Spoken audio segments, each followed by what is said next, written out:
ओम अज्ञानतिमिरन्धस्य ज्ञानाञ्जनशलाकया चक्षुरुन्मीलितं येन तस्मै श्री गुरुवे नमः।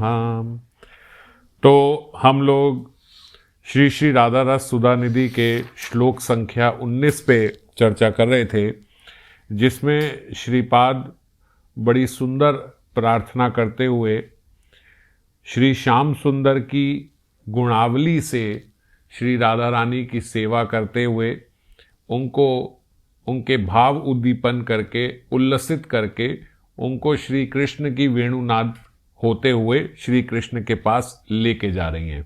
क्योंकि श्री कृष्ण की जब वेणुनाद हुई तो किशोरी जी के अंदर स्तंभित भाव आ गया, वो वहीं स्तंभित हो गई, रुक गई, आगे चल नहीं पा रही।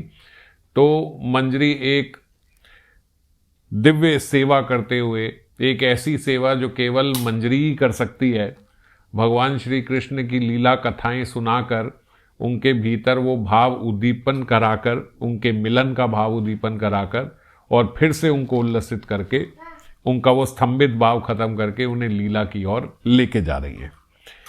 तो अब आगे इतना निविड़ स्वरूपावेश है कि जैसे हम पहले चर्चा कर रहे थे कि बार बार कभी साधक आवेश आता है, कभी स्वरूपावेश आता है, ये लहरें चल रही हैं साधक आवेश और स्वरूपावेश में।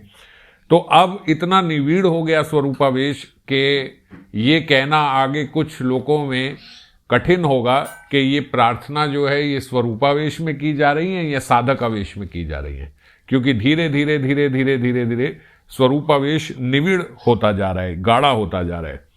स्वरूपावेश श्रीपाद का स्फुरणगत आस्वादन अति विचित्र है। वो इसलिए विचित्र है कि उसमें किशोरी जी का सानिध्य भी प्राप्त होता है स्फुरण में, और साथ ही साथ सेवा रस का आस्वादन भी हो रहा है।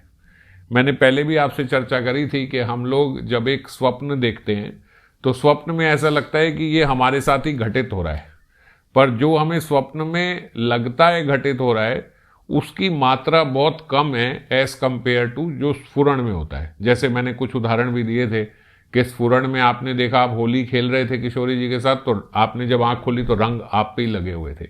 तो इतना रियलिस्टिक होता है स्फुरण कि साक्षात आप उसमें हो, उसका पार्ट हो लीला का।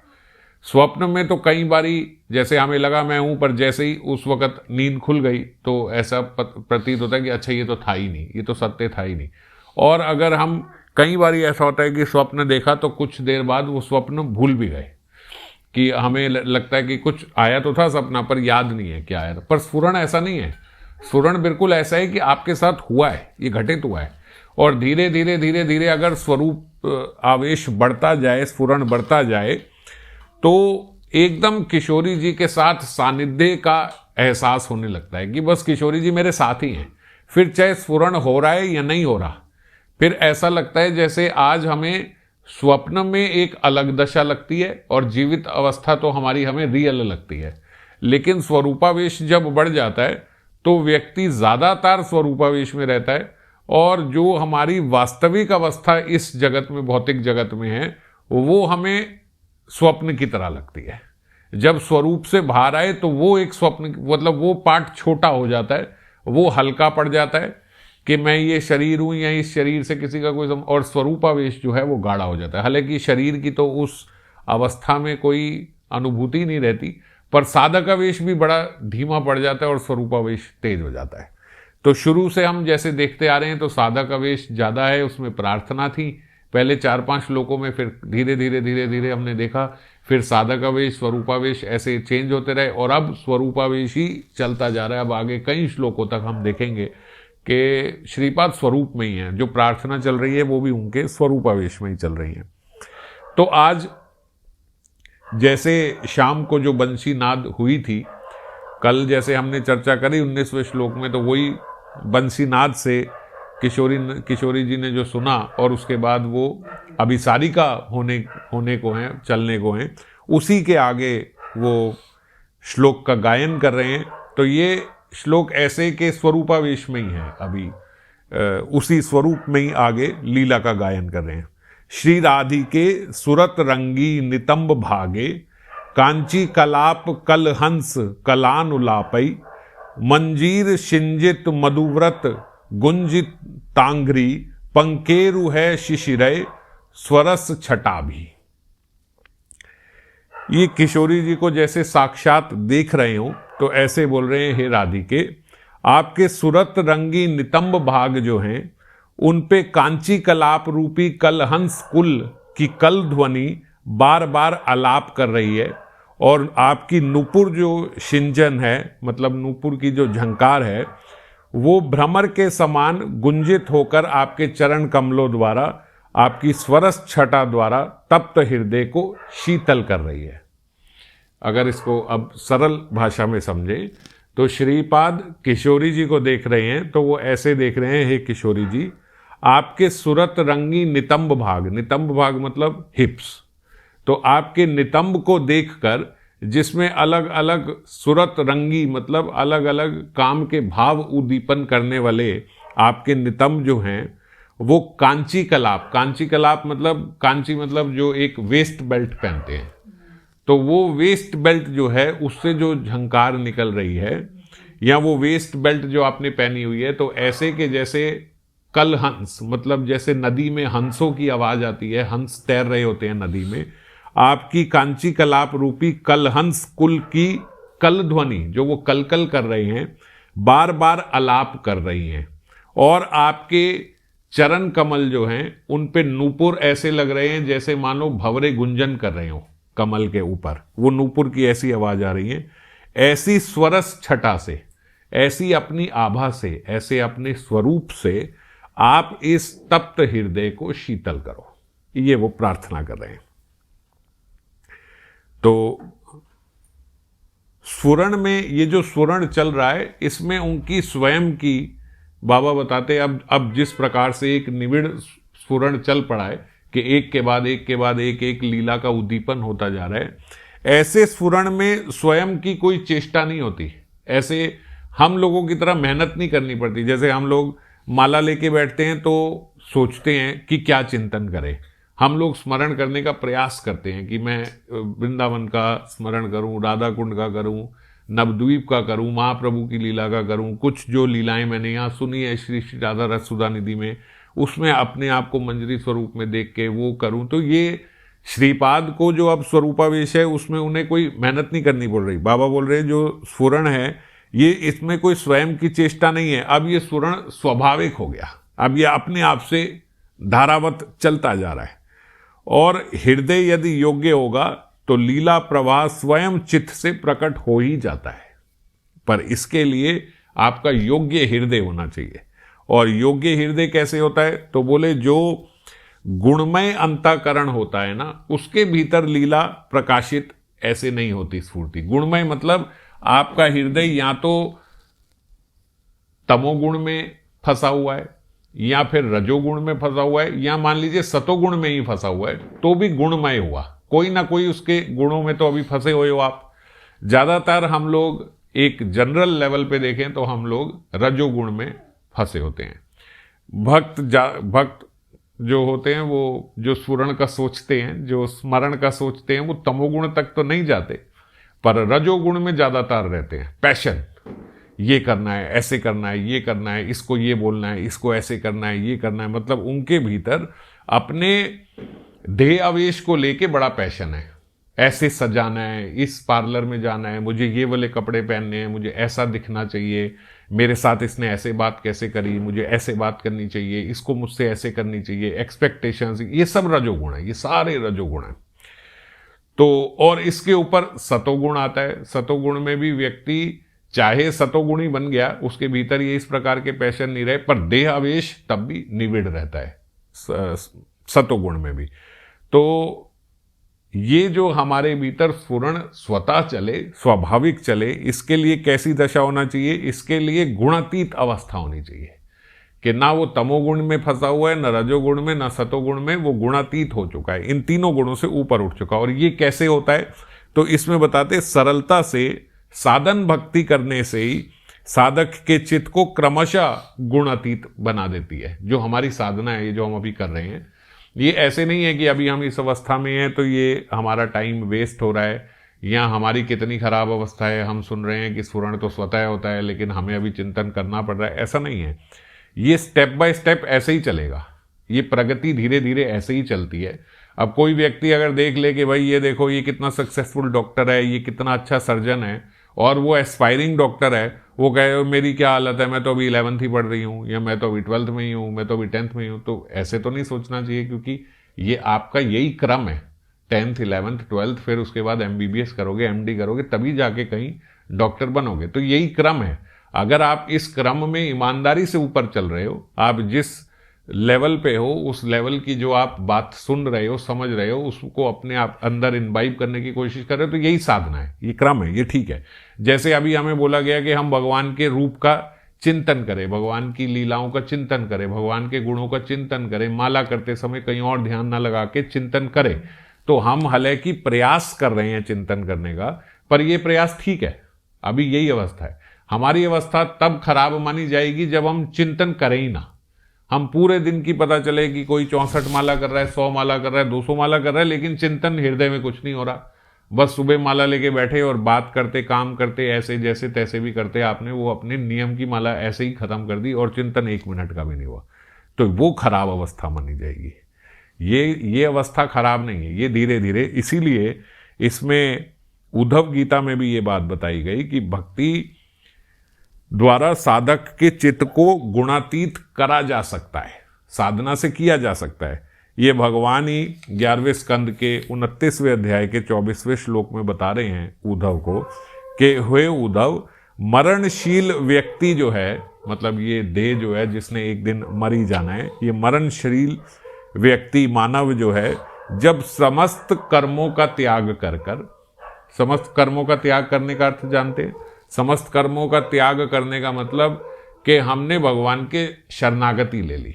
हम कार्य तो कर रहे हैं, पर अब जो भी हो रहा है उसमें भगवान को शरणागत होकर, भगवान को ही सब चीजों का आधार मानकर कि जो कर रहे हो आप ही कर रहे हो, जो परिणाम मिल रहा है वो आपके द्वारा ही मिल रहा है। इस प्रकार सारे कर्मों को त्याग कर, कर्मों का त्याग कर का मतलब ये नहीं है कि कर्म नहीं करेंगे, कर्मों का त्याग कर का मतलब कि कर्मों के फलों को त्याग कर, कि हम जो भी कॉन्सिक्वेंसेज उसके मिले उसको भगवान को समर्पण कर दे। इस प्रकार जब जीव आत्मसमर्पण करता है तो मेरी आत्मभूत अर्थात गुणातीत मेरी ही पार्षद देह प्राप्त कर लेता है।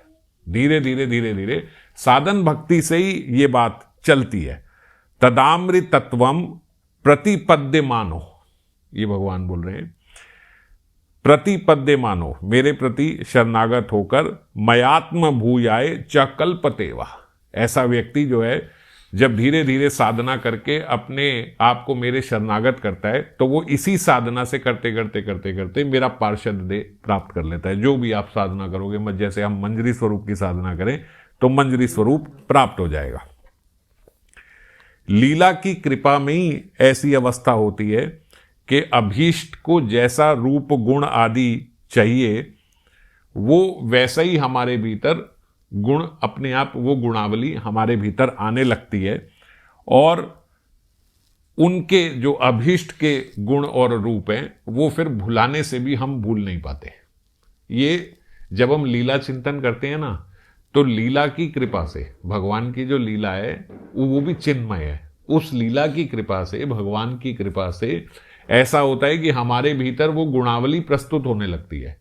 जो मंजरी बनने के लिए जो गुण चाहिए वो गुण हमारे भीतर स्वतः आने लगेंगे धीरे धीरे। देखो, आप कोई भी सीरियल देखोगे, जिसको रोज देखोगे, कोई भी आप मूवी ऐसी देख लोगे जिससे आप बड़ा इंप्रेस हुए, आपने 4 5 6 बार देख ली, तो आप कहीं ना कहीं उस मूवी में एक करेक्टर ऐसा ढूंढ लोगे जिससे आप इंस्पायर होगे और जिसके जैसा आप बनना चाहते हो, है ना। तो फिर क्या होता है, जो रोज के सीरियल देखते हैं, अगर उसमें आपको कोई इंस्पायरिंग करेक्टर लगा तो आपका धीरे धीरे धीरे धीरे धीरे ना आपका स्टाइल वही बनता चला जाता है कि मैं उसी की तरह बोलूं, मैं उसी की तरह एक्ट करूं, मैं उसी की तरह, जो उसकी जैसी चीजें हैं मैं बिल्कुल वैसे ही सारी कुछ करूं। होता है या नहीं होता? जो हमारा इंस्पायरिंग करेक्टर होता है किसी मूवी में या सीरियल में। तो ऐसे ही जब हम लीला का चिंतन करते हैं धीरे धीरे धीरे धीरे धीरे धीरे, तो जैसे हम मंजरी स्वरूप को इंस्पायर करते हैं, हम उसकी साधना करते हैं, तो हमारा धीरे धीरे धीरे धीरे वो मंजरी स्वरूप की गुणावली हमारे भीतर प्रवेश करने लगती है। और फिर हम कितना भी सोचें, कितना भी चाहें कि अब मैं लीला को भूल जाऊं, फिलहाल अभी छोड़ो, अभी मुझे काम करना है, तो उल्टा होता है। आज हम क्या सोचते हैं कि थोड़ी देर में अपना काम छोड़ दूं, थोड़ी देर में अपना ये सब संसार, जगत, रिश्तेदार, ये सब भूल जाऊं और मैं थोड़ा अभिष्ट का ध्यान कर लूं। अभी हमारी ये अवस्था है। और जो साधना में परिपक्व हो जाता है उसकी अवस्था बिल्कुल उल्टी हो जाती है। वो सोचता है कि थोड़ी देर अब मैं वहां से हट के कुछ यहाँ का काम ध्यान देख लूं, मगर वो देख नहीं पाता, वो फिर उसके भीतर वही चलती रहती है। तो यही बाबा भी जैसे दैन्य भाव से हम लोगों को समझाने के लिए बात बोला करते हैं, तो इसमें भी बोल रहे हैं कि मुझ जैसा जीव की अवस्था इससे ठीक उल्टी है। जैसे मैंने अभी बताया कि हमारी अवस्था बिल्कुल उल्टी है। देहवेश में ही एक्चुअली अनर्थ है। जितने भी अनर्थ हैं, जितने भी अनर्थों से हम जूझ रहे हैं, वो सारे किस वजह से हैं? क्योंकि देहावेश हमारे भीतर है। और मन को अगर हटा लें यहाँ से, अगर यहाँ से लेके उधर लीलाओं में ही प्रवेश कर जाए, तो आप तुरंत देखोगे हमारे भीतर जितनी समस्याएं जो हम लेके आए हैं वो समस्या कुछ है ही नहीं। वो सारी समस्या इसलिए क्योंकि हमने इस क्षण भंगुर शरीर को मैं माना हुआ है कि ये मैं हूँ, यहाँ की मुझे प्रॉब्लम सॉल्व करनी है। पर हम इतने मूर्ख हैं कि यहाँ की जो हम प्रॉब्लम सॉल्व कर रहे हैं, हम ये नहीं समझ रहे कि ये तो 10-20 साल की गेम है, बस ये तो खत्म हो जाएगी। तो आप सारा अपना जीवन वो प्रॉब्लम सॉल्व करने में लगा रहे हो जो अल्टीमेटली आपके शरीर के साथ वैसे भी खत्म हो जानी है, ये तो हो ही जानी है। और जहां आपने नित्य काल के लिए जाना है, वहां मन का निवेश जो करना था वो उस चक्कर में करना भूल जाते हैं। मतलब ये इतनी स्टूपिड बात है कि हम लोग एक होटल में गए और हमारा वहां पे स्टे है 7 दिन का, 1 हफ्ते के लिए हम वहां गए। अब 1 हफ्ते में हमें, जो हम गए किस लिए थे कि हम वहां अपना एंजॉय करें, सब करें और वहां से फिर वापस आ जाएं।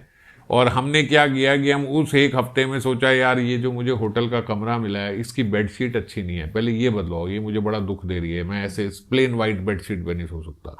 हम अगले दिन गए, उसकी बेडशीट लेके आए, फिर यार ये लैंप अच्छा नहीं है, ये इसका पहले लैंप भी ठीक करो, ये सही होना चाहिए, उसका आपने लैंप सही किया, ये गद्दे भी ठीक नहीं है, ये गद्दे ठीक करो, ये सोफे का कपड़ा ठीक नहीं है, ये इसके कर्टेन ठीक नहीं है। उस होटल के कमरे को आपने सारा 7 दिन सजाया और 7 दिन बाद होटल वाले ने कहा चलो जी आपका 7 दिन का स्टे था, अब यहां से निकलो। तो वो व्यक्ति कितना मूर्ख है। अरे 7 दिन तू किस लिए गया था? वो कार्य तो तूने किया ही नहीं, जो घूमना था, फिरना था, देखना था, ये सब तो किया नहीं। और उस 7 दिन को उसको सजाने में लगा रहा जो मेरा कभी था ही नहीं, जो at the end of the day तो वैसे भी खत्म होना था। तो जो 7 दिन बाद खत्म ही होना था उसको सजाने में क्यों लगे? तो ऐसे ही हम अपना देह और अपने दैहिक संबंध जो हैं उन्हें ठीक करने में और उन्हें सजाने में लगे हुए हैं, और ये नहीं समझ रहे कि उन्हें ठीक करने और समझाने में हमारा स्टे यहाँ का खत्म हो जाएगा और हम पूरा जीवन उसी को ठीक करते करते करते करते करते करते खत्म हो जाएंगे। तो आखिरी में मूर्ख बनोगे या नहीं बनोगे? जो व्यक्ति अपने होटल के कमरे को सजाने में लगा हुआ और फिर होटल का स्टे ही खत्म हो गया, वो मूर्ख बना कि नहीं बना? तो ऐसे ही हम लोग भी मूर्खों वाला कार्य कर रहे हैं कि यहाँ की सब चीजें ठीक करने में लगे हुए हैं।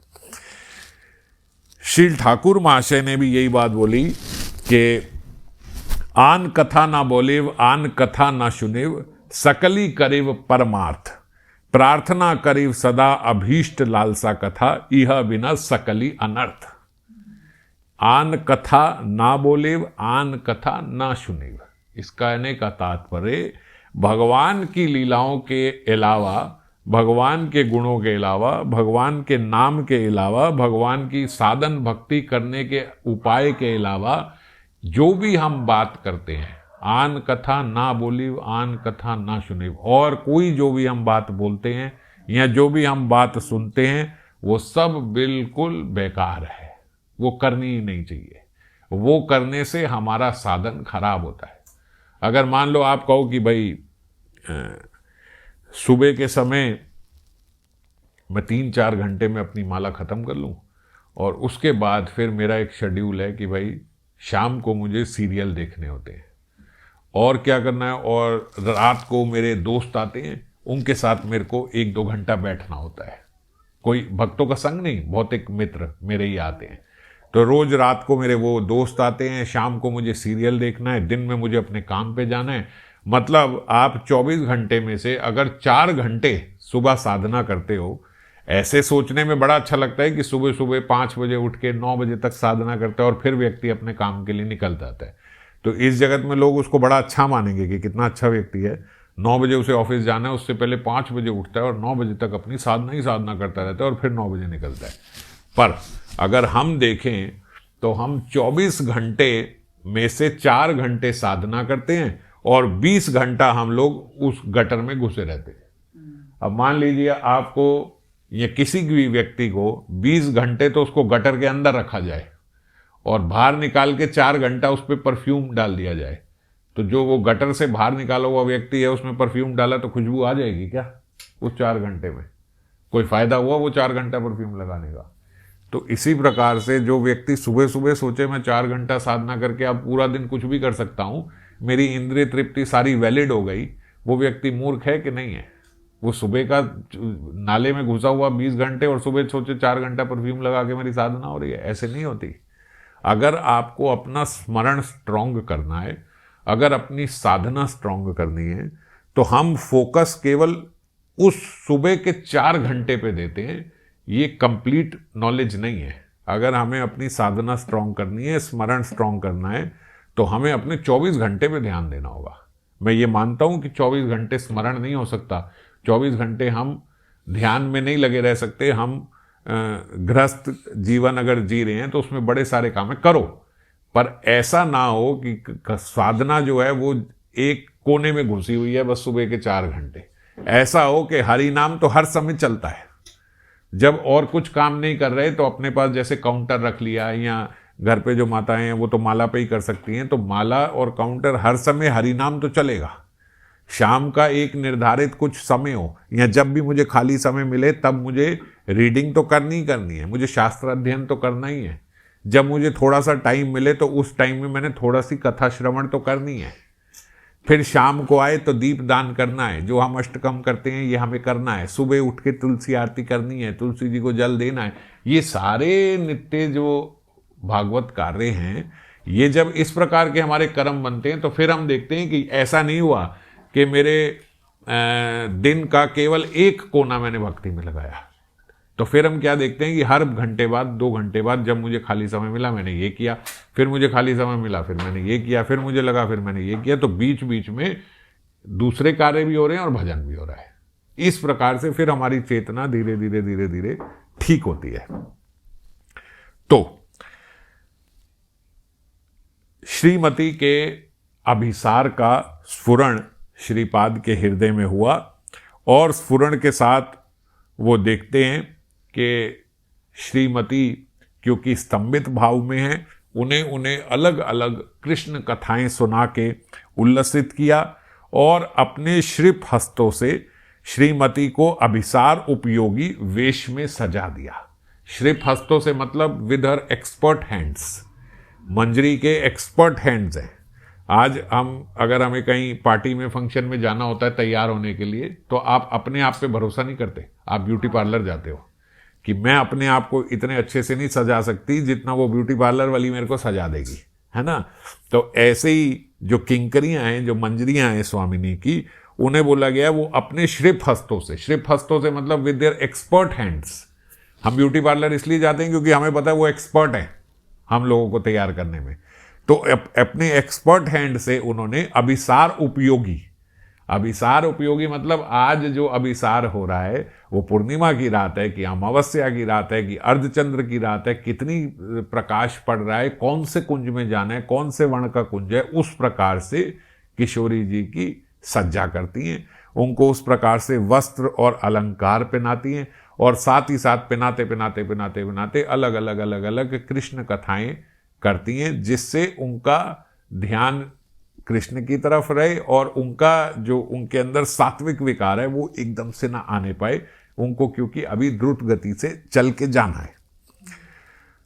अन्यथा अगर मंजरियां ना हो तो किशोरी जी और बाकी गोपांगनाओं के साथ भी, ये तो श्रीमद् भागवतम में लिखा, तो वो क्या करती हैं, जब कृष्ण की वंशी बजी, तो मैंने पहले ही बोला है वो अति मोदक है, पागल कर देने वाली है जो वंशी ध्वनि है। तो जब वंशी बजती है तो बोले तब उन्हें कोई सुध नहीं रहती, वो पैर की जो पायल है वो पायल को लेके अपने गले में पहनने का प्रयास करती हैं। जो इसकी किंकनी है जो कमर की किंकनी है उनको पैरों में बांधने का प्रयास करती हैं, अपने कंगन जो हैं वो कानों में लगा लेती हैं, कानों के टॉप्स जो हैं वो नाक में लगा लेती हैं। तो उस समय बिल्कुल कुछ पता नहीं लग रहा। पैरों का अलता लिया, उसको आंखों में लगा लिया, आंखों का काजल लिया, उसको पैरों में लगा लिया, कुछ सुत नहीं रह रही कि हम कैसे करें कैसे ना करें। इस प्रकार से बिल्कुल अस्त व्यस्त होके बस जल्दी से भागने को। एक जगह की बात है, आचार्यों ने बताया कि गोपियों ने तो कृष्ण को मना करे कि कृष्ण इतनी हम पे एक कृपा कर दो कि संध्या समय ये वंशी मत बजाया करो। आप संध्या के समय वंशी बजाती हो, अरे उस समय हमारे को अपने घर वालों को खाना खिलाना होता है, उस समय चूल्हा चौंकना होता है, और हम वहाँ पे लकड़ियाँ रखती हैं और आपकी वंशी ध्वनि होती है, तो हम तो जो पागल होती सो होती हैं, और वो लकड़ी जो है वो लकड़ी में से भी वो लकड़ी भी द्रवित हो जाती है, उसके भीतर सूखी सूखी लकड़ी से शहद निकलने लगता है। तो किस प्रकार चूल्हा जलाएं? लकड़ियां तो गीली हो गई। अब आपकी वंशी ध्वनि से वो सूखी लकड़ियां गीली हो जाती हैं, हम उस पर अग्नि भी नहीं दे पाती, और हमारी सास ससुर जो है वो हमें ताना मारती हैं कि हम पागल हो गई। अरे हम तो अपना मन किसी को तरह से संभाल भी लें, पर उस द्रव्य क्या क्या करें, उस लकड़ी का क्या करें जो आपकी वंशी ध्वनि से गीली हो गई। अब हम क्या करें? हम चौका दे ही नहीं पाती और हमें गालियां खाने को मिलती हैं। इसलिए एक कृपा करो, ये संध्या समय वंशी मत बजाया करो। हाँ, तब बजाया करो जब हमारे पति वती सब गए होते हैं काम को, जब वो गौचारण को जाते हैं, खेतों को जाते हैं, तब दिन में वंशी ध्वनि बजाया करो। पर श्याम सुंदर भी तो रात्रि को ही बजाते हैं, वो भी उसी समय पुकारते हैं उनको। तो अब किशोरी जी अभिसार के लिए तैयार हैं, मंजरियों ने उनको तैयार किया, और जब वो वंशी ध्वनि बजी तो बोलते आज तो स्पष्ट रूप से राधा नाम की वंशी बज रही है। और इस मोहन वंशी के द्वारा किशोरी जी जो हैं वो अति उल्लसित होकर अभिसार करने को हैं, और उनके अभिसारिका रूप को देख के जो मंजरी है वो उनको इस प्रकार पुकार रही है, हे सुरत रंगी नितंब भागे। सुरत रंगी नितंब भागे मतलब आपके जो ये विपुल नितंब भार हैं, इसके कारण आपके जो ये बड़े हिप्स हैं, जो हैवी हिप्स हैं, जो विपुल नितंब भार हैं, वो मंजरी बोल रही हैं कि इसके कारण आप द्रुत गति से चल नहीं पाओगी, आप तेजी से चल नहीं पाओगी। अब किशोरी जी के अंदर भीतर भीतर बार बार जब वो वंशी ध्वनि सुनती हैं तो एक स्तंभित विकार, जो सात्विक विकार आ रहे हैं उसमें स्तंभिक भाव आ रहा है। तो जब स्तंभिक भाव आता है तो क्या होता है, एकदम चल नहीं पा रही हैं। चलने को तो हो रही हैं, हृदय में तो उल्लास भरा है, जाने को तो हो रही हैं, पर जा नहीं पा रही हैं। ऐसे भाव आ रहे हैं, मैंने बताया ना, विपरीत भाव आते हैं। एक भाव आता है कि तुरंत एक क्षण में वहां पहुंच जाऊं, और लेकिन शरीर जो है वो स्तंभित हो गया, वो चल नहीं पा रहा। उसमें कृष्ण लीला ऐसी चल रही है कि मानो ऐसा प्रतीत होता है कि श्याम सुंदर यहीं खड़े हैं। अब जो नायिका है वो नायक के पास पहुंचना चाहती है, अब पहुंचने का प्रयास करती है तो हृदय में ऐसी उमंग आती है कि तेजी से भागूं और पहुंच जाऊं। मगर जब लीला का उद्दीपन हो रहा है उनकी वंशी ध्वनि से ही, वंशी ध्वनि बज रही है तो ऐसे लग रहा है कृष्ण यहीं खड़े बजा रहे हैं। अब जब भागने को होती है तो लगता है यहीं तो खड़े हैं, भागना किसके लिए है। तो ऐसे विपरीत भाव आ रहे हैं।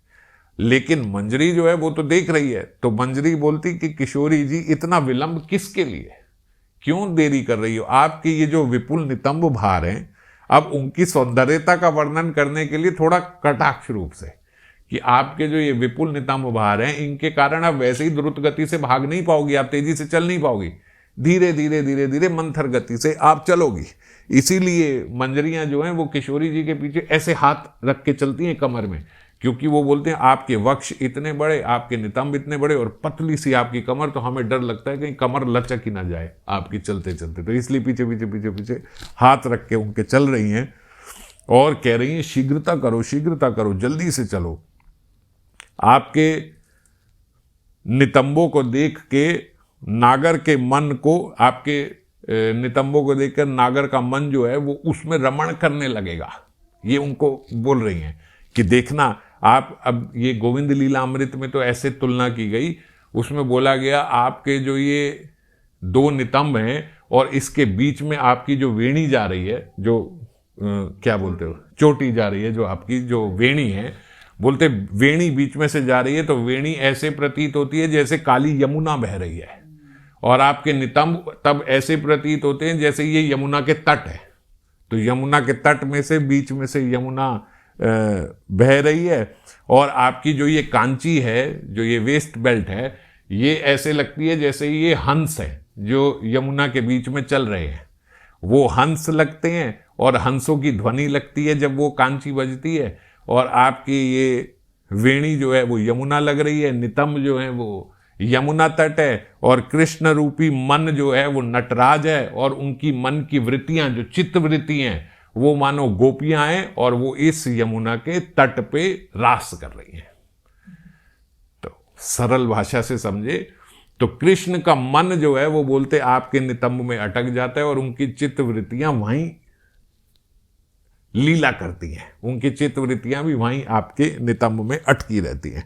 और आपके जो पद कमल हैं उस पे नुपुरों का, उसके अपूर्व सौरभ से, मतलब आपका जो चरण कमल है उसकी जो खुशबू है आपके चरण कमल की, तो उसमें कमल की खुशबू इसलिए बोल रहे हैं, आपके चरणों की खुशबू से, उसके सौरभ से आकृष्ट होकर जो आपकी नुपुर हैं वो नुपुर बज रही हैं, तो ऐसे लग रहा है मान लो भंवरे गुंजन कर रहे हैं।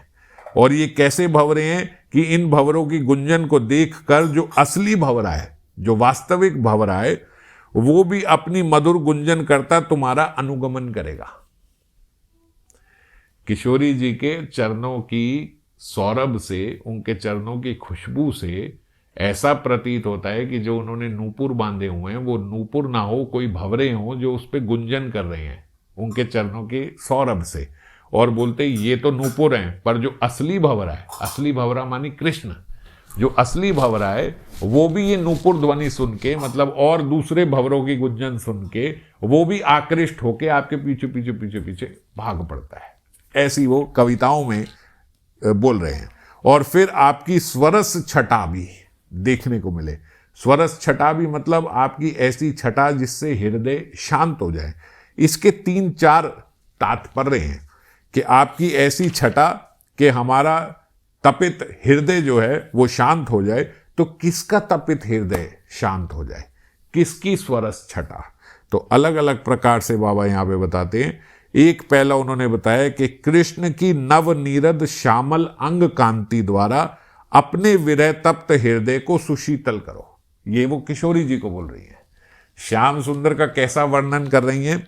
नवनीरद श्यामल अंग कांति, मतलब नया नया अभी जो बादल बना है पानी से भरा हुआ, जो पानी से भरे हुए बादल होते हैं वो थोड़े काले हो जाते हैं ना, नहीं तो सफेद बादल घूम रहे हैं।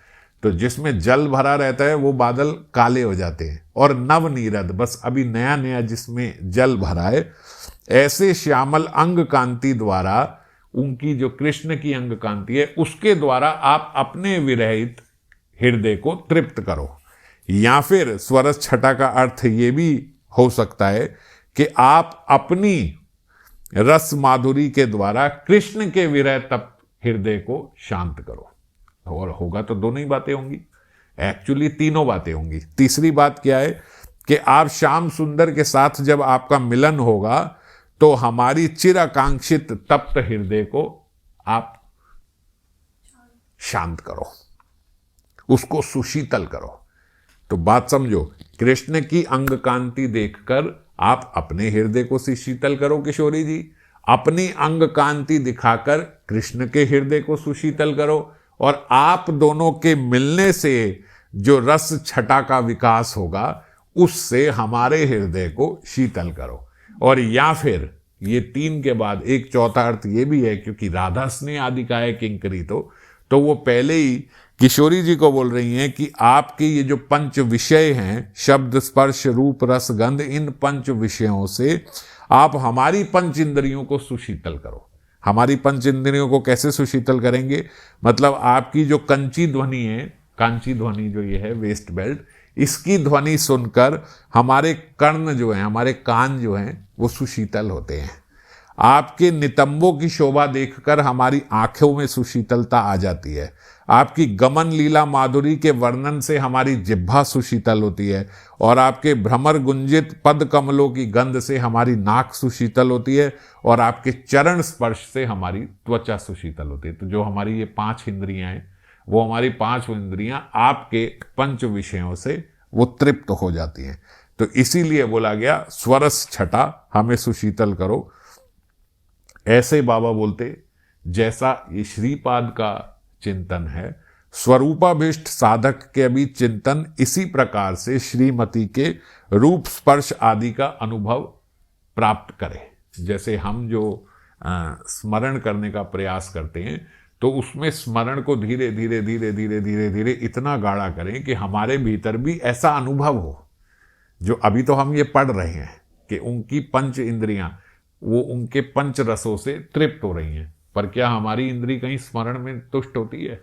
हमारी इंद्रियां तो इस जगत के खाने से, इस जगत के सूंघने से, इस जगत को छूने से तृप्त होती हैं।